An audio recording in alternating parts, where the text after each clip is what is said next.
Hello everyone and welcome back to another video. In this video we're going to be going over a lifesteal build.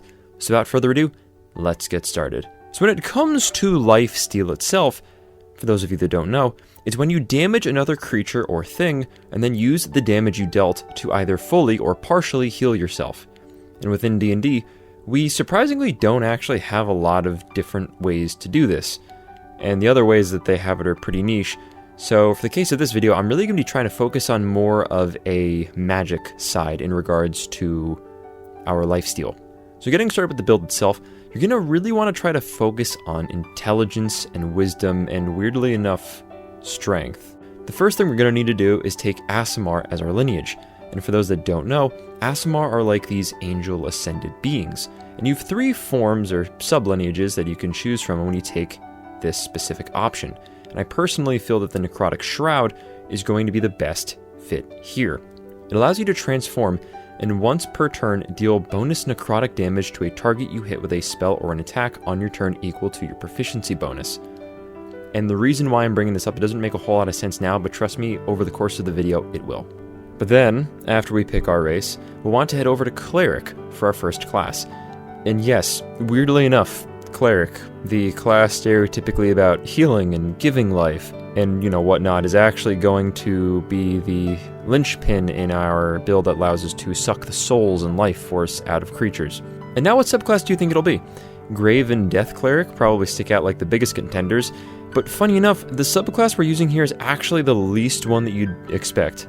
The subclass we're picking is the Life domain, and the reason for this is that at first level, we gain the feature Disciple of Life. And what this very powerful feature allows us to do is regain 2 additional hit points equal to the level of the spell cast for that, specific target. And of course, we can use this feature on ourselves. And granted, this was really only intended to be used on healing spells, but technically, our lifesteal spells are also healing spells.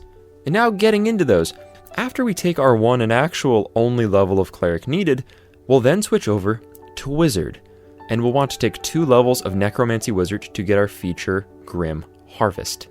And what this feature allows us to do is it allows us to regain some hit points when we bring down another creature.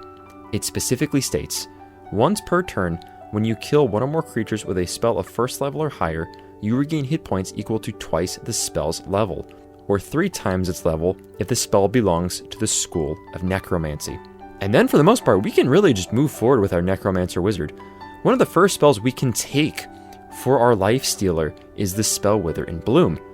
What this spell allows us to do is make a group of creatures in a 10-foot radius and a point within range make a saving throw, taking necrotic damage on a failed save. And then, one creature of our choice within that area can spend a hit die and roll at to regain any missing hit points. They gain the total rolled plus your spellcasting ability modifier. And already we can start to see the potential of this combo in action. If our 2d6 takes down an enemy in that space, we get an extra 6 hit points from taking down that enemy. And on top of this bonus, since Wither and Bloom technically does heal, we get to throw in an additional 4 into our healing, making this combo heal an extra 10 damage to us. And when this combo really starts moving, it's actually going to give you some really nice burst healing, especially at this point in the game. 10 hit points, especially as a spellcaster, is going to be a lot. And that's not even with accounting for the amount of HP you're normally supposed to get back for Wither and Bloom. You have to add that to the bonus healing. So moving forward with the build, once you can, you'll want to pick up this spell Vampiric Touch. What this spell does is allow you to deal 3d6 necrotic damage to a target you hit with a spell attack, and then you heal for half the damage you deal. It's a concentration spell, and it also doesn't take a hit die to use in comparison to Wither and Bloom. And what this means is that you'll be able to get this healing every single round. And even too with this, you'll get to benefit from the Life Cleric's ability every single time you use it. Meaning that this gives you an extra 5 hit points each time you successfully hit someone with this spell. And if you manage to take someone down, that healing is going to be even bigger, coming in at a whopping 9 points of extra healing, weighing in at 14 extra points of healing for that turn specifically. And in addition to this, this is part of where our Aasimar's transformation comes into play. When you transform and you get to deal that bonus necrotic damage, you can add this damage onto Vampiric Touch, since all the spell is really saying is that you get to heal off the necrotic damage that you deal. So if you deal more necrotic damage, you get to heal from more necrotic damage. And granted, the proficiency bonus, it's not adding a ton, especially to the fact that it's going to be halved because of Vampiric Touch, but that doesn't mean that it's particularly bad, because as the transformation ability states, we can have that up basically for a minute, which means that every single round we can regen a little bit more. So already with these combos, we have some pretty good options for damage and fantastic sustain thanks to our heals. And also, thanks to being a life cleric, we also have proficiency with heavy armor. And thanks to this, we can really buff our wizard up and make them much harder to hit in melee. Because unfortunately, Vampiric Touch is very much a melee-focused spell attack. Now, moving into the final spell that we'll really be using for this kit, Inovation. Inovation is a spell that allows us to basically have at-range lifesteal. We force our target to make a dexterity saving throw, and if they fail, they'll take 4d8 necrotic damage. And the best part, they'll take this damage once around every round. It is concentration, so we need to be mindful of that. But as long as the creature itself doesn't exit the range of the spell, you can deal 4d8 damage to that target, regain half of that as HP, and then our combo comes into effect. With Life Cleric, we gain 7, 2 because of the default ability, and then 5 because that's the spell's level. And if our 4d8 is enough to take down our enemy, it will heal us an extra 15 health, making our total for Inovation a whopping 22. And this is also something that we can apply our ASMR abilities with as well. And now with this, as we progress deeper and deeper into Wizard, we'll want to focus on maximizing our intelligence. Because we'll want to have good spell save DCs and spell attacks and saving throws and whatnot. But also, as we get further in Wizard, we'll also want to focus on one particularly interesting feat. It's called Remarkable Recovery, and it was released from one of the Tal'Dorei books. And what it does is it allows you to regain extra HP whenever you regain hit points from a class feature, spell, or potion, and that bonus is equal to your Constitution modifier. And now, personally, the feat is pretty crazy, and you'll see why in a second. So when you have this feat, whenever you regain hit points from a spell, class feature, potion, as I mentioned before, you regain hit points. And now, we get an extra con boost to our healing when we hit with our spells.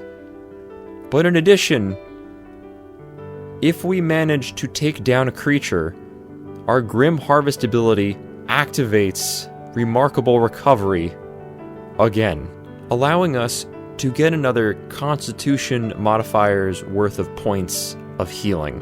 And now the ability of Remarkable Recovery says whenever, not once a round or X times per long rest, but simply whenever the condition of us regaining hit points is met.